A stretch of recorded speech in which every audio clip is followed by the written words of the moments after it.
जीवन में गुरु सबको बनाना चाहिए, क्योंकि गु का मतलब होता है अंधकार और रू का मतलब होता है प्रकाश। जो हमारे अंदर से अंधकार को निकाल के प्रकाश भर दे, जो हमारे अंदर से अज्ञान को निकाल कर ज्ञान भर दे, वो गुरु है। गुरु जीवन में सबको बनाना चाहिए, पर जीवन में गुरु बार बार बदलना नहीं चाहिए। गुरु एक ही बार बनाओ, और गुरु बनाने के बाद गुरु की निंदा कभी मत करो और ना फिर सुनो। 10-15 साल लग जाए गुरु बनाने में कोई बात नहीं, पहले खूब खोज लो, और गुरु बनाने से पहले गुरु की खूब परीक्षा ले लो। एक ज्ञानी है कि नहीं, जब आपको गुरु ज्ञानी होगा तभी तो आपको ज्ञान देगा, अज्ञान को निकालेगा। गुरु बनाओ जान के और पानी पियो, लोभी गुरु लालची चेला और नरक में होवे ठेला में ठेला। ऐसे गुरु मत बनाओ। गलियन गलियन गुरु फिरे हमसे दीक्षा लो, गलियन गलियन गुरु फिरे हमसे दीक्षा लो, और स्वर्ग जाओ चाहे नरक, पर हमको हर छठे महीना धोती कुर्ता दियो। प्रेम से बोलो राधे राधे। ऐसे गुरु मत बनाओ कि गुरु जी को केवल इतना मतलब रहे हर छठे महीना 500 रुपया एक धोती कुर्ता पहुंच जाए तो कोई बात नहीं। गुरु की खूब परीक्षा ले लो गुरु बनाने से पहले। तो नारद जी आते हैं, ध्रुव जी की परीक्षा लिए, ध्रुव जी परीक्षा में पास हो गए, और वसुदेव गायत्री मंत्र के कान में दिए, बोले जाओ तुमको भगवान मिलेंगे। और ध्रुव जी फिर 5 महीने लगातार भगवान का भजन करते हैं।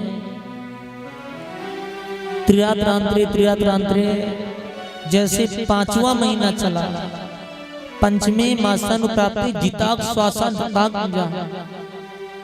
धीरे धीरे धीरे धीरे ध्रुव जी अपने प्राणवायु को ब्रह्मरंध्र में चढ़ा लिए। देखना भी बंद, सुनना भी बंद, आंखें खुली की खुली रह गई, सांस भी बंद हो गई, मुंह खुला का खुला रह गया, और एक पांव पर खड़े हैं, दोनों हाथ को ऐसे बांध कर खड़े।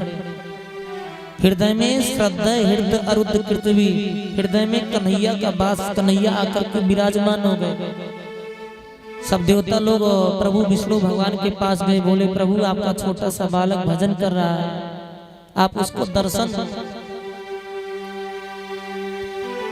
प्रभु आए तो सही, पर ध्रुव जी देख नहीं रहे थे, क्योंकि उन्हीं भगवान का दर्शन अपने हृदय में कर रहे थे। भगवान उस हृदय की झांकी को अंतर ध्यान किए। ध्रुव जी घबरा गए, अरे अरे मेरा भगवान कहाँ गया, भगवान कहाँ गया।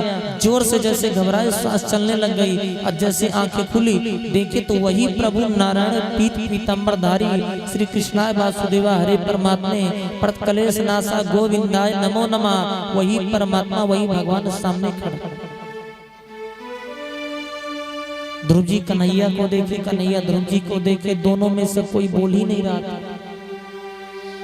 देखते देखते देखते देखते कन्हैया जोर से हंस पड़े, और जब कन्हैया जोर से हंस पड़े तो कन्हैया को देख के ध्रुव जी हंस पड़े। राजा परीक्षित सुखदेव भगवान से पूछे प्रभु ये कन्हैया क्यों हंस पड़े। बोले कन्हैया इसलिए हंस पड़े कि कम से कम 45 मिनट से खड़े होकर मैं इसको दर्शन दे रहा हूँ, पर ये इतना भोला भाला, इतना भोला भाला है कि हमसे तो कुछ मांग ही नहीं रहा। तो ध्रुव जी क्यों हंसे, तो बोले ध्रुव जी इसलिए हंसे कि हे प्रभु मैं 5 साल का बालक है, स्तुति करने का प्रयास कर रहे हैं, पारस पारम बालम कृपया कपोले, कपोल यानी ओठ, ओठ तो जोर जोर से फड़फड़ा रहे हैं, पर कुछ नहीं बोल पा रहा।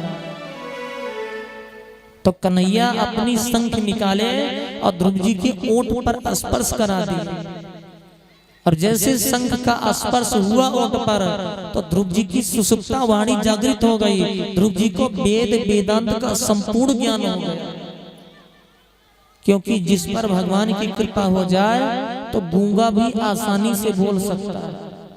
यदि भगवान अपनी डिग्री दे दिए तो संसार की जितनी डिग्रियां हैं सब फेल हो जाएंगी भगवान की डिग्री के साथ। यदि भगवान आपको पास कर दिए तो संसार में जितनी शिक्षाएं सब फेल हो जाएंगी।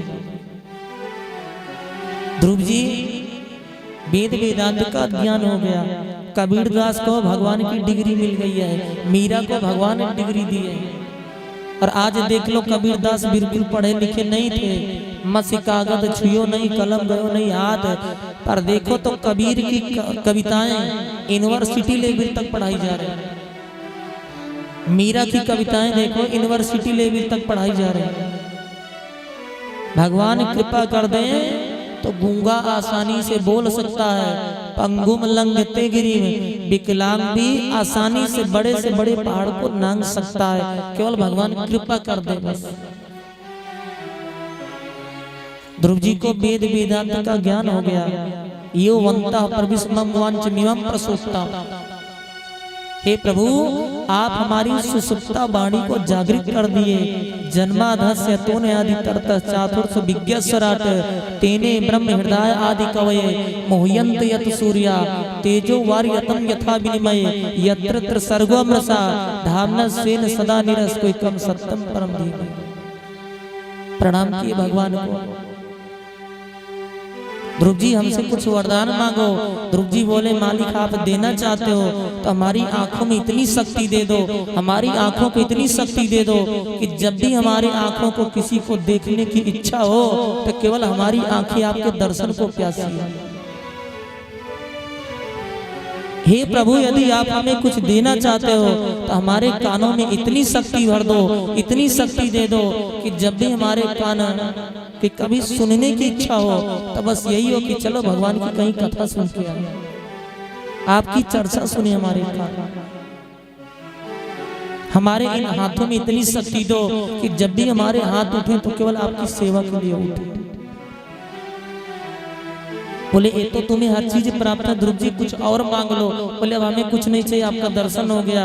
अरे बोले अपने मन की बताओ, बाहर की नहीं, मन की बताओ। बोले मालिक कुछ नहीं चाहिए। तो कन्हैया बोले प्रभु बोले ये आया था पिताजी की गद्दी पर बैठने के लिए भजन करने, पर मैं कह रहा हूँ कुछ मांग तो करा, कुछ नहीं चाहिए। बोले जाओ ध्रुव, जिस गद्दी से तुम्हारा अपमान हुआ है उसी गद्दी पर तुम 36,000 वर्ष राज्य करोगे, क्योंकि संसार को ये मालूम पड़ जाए यदि संसार के पिता की गोदी में बैठोगे, संसार के लोगों के चरण पकड़ोगे तो संसार के लोग तुम्हें साल 2 साल 5 साल 10 साल का राजा बना सकते हैं, 10 साल की गद्दी दे सकते हैं। पर यदि तुम कन्हैया के चरण पकड़ लिए, भगवान के चरण पकड़ लिए तो तुमको 36,000 वर्ष का राजा बना सकते हैं। इतना कह के वहां से अंतर ध्यान हो गए। अब तो ध्रुव जी को लगा मैं तो ठग गया, अरे मेरा भगवान कहाँ गया, भगवान कहाँ गया। मालूम पड़ा राजा उत्तानपाद को, सुनीति को, सुरुचि को अपने बेटे को लाने के लिए जा रहे हैं। बड़े बड़े गोले पड़ाके नगाड़े दुंदुभियां बजवाते आज बेटे को लाने के लिए जा रहे हैं। वही माता सुरुचि जो थप्पड़ लगा दी थी आज थाली में सुंदर सी आरती सजा के सबसे आगे भगी चली जा रही है। कोई पूछा अरे मैया तू कहाँ जा रही, कहाँ जा रही तू इतनी जल्दी जल्दी। अरे भाई साहब वो मेरा बेटा है ना। अब क्या कह रही, वो मेरा बेटा ना ध्रुव, मेरा बेटा। पहले तो बोली थी मैं माँ हूं पर सगी नहीं सौतेली, पर आप कह रहे अरे भाई साहब वो मेरा बेटा, मेरा बेटा ध्रुव। जा पर कृपा राम की होई ता पर कृपा करें सब, जिस पर भगवान की कृपा हो जाए तो सब संसार आपको प्रणाम करेगा। सुरुचि आई, ध्रुव जी माता सुरुचि को प्रणाम किए, मातु धन्य है, हे मैया तू ऐसे में थप्पड़ नहीं लगाई होती तो आज मेरा मोह माया अभी तो पिता से हुआ था, फिर पिताजी की गद्दी से राज्य से हो जाता। हे माँ मैं आपकी वजह से भगवान को पाया। फिर पिताजी के पास गए, पिताजी आपका प्रेम छोटी मैया के प्रति आपका आकर्षण अधिक ना होता तो आप हमें बन जाने नहीं देते। सबसे लास्ट में माता सुनीति के पास गए और बहुत सुंदर सी स्तुति की। ध्रुव जी बहुत रोए और उसके बाद उसी गद्दी पर 36,000 वर्ष राज्य किए और अंत समय आया, विमान आ गए। ध्रुव जी ध्रुवलोक को जाने लगे, पर जैसे विमान में बैठने के लिए हुए इतने में सफेद साड़ी पहनकर एक स्त्री आके खड़ी हो गई। ध्रुव जी बोले आप कौन हो? बोले मृत्युर प्राणी नाम ध्रुवा, मैं मृत्यु हूँ, आप कैसे आई? भाई जन्म है तो मृत्यु है, आपको मुझे स्वीकार करना पड़ेगा। हे ध्रुव आप वैकुंठ को तो जाओ, पर ऐसा करो अपना दाहिना चरण मेरे सर पर रख दो, क्योंकि आप जैसे भक्त के चरण पड़ जाए तो हो सकता हमें भी मुक्ति मिल जाए। ध्रुव जी मृत्यु देवी के सर पर पांव रख के विमान में बैठे, थोड़ी दूर विमान गया होगा। ध्रुव जी बोले भैया थोड़ा रुको रुको रुको। बोले क्या हुआ क्या हुआ? अरे बोलो रुको। बोले क्या हुआ? बोले थोड़ा रुक जाओ, मैं अपनी माँ सुनीति को बुला लाऊं, क्योंकि जिस माँ सुनीति की वजह से हमारे लिए ये सब कुछ हुआ है वो माँ नहीं जा रही ना, मैं खुश नहीं हूँ। प्रभु के पार्षद बोले हे ध्रुव जी आगे देखो एक विमान जा रहा है ना? बोले हाँ। बोले उस पर और कोई नहीं, उस पर तुम्हारी माता सुनीति बैठ के आपसे पहले वैकुंठ को जा रही हैं, क्योंकि आप जैसा बेटा जिसको मिल जाए तो समझो उसकी 21 पीढ़ियां धन्य हो जाती है। तुमसे पहले तुम्हारी माँ जा रही है। और ध्रुव जी सीधे ध्रुव लोक को गए। आज भी ध्रुव तारा के नाम से हम और आप जानते हैं। तो इस प्रकार ध्रुव जी की कथा को यहीं पर विराम देते हैं।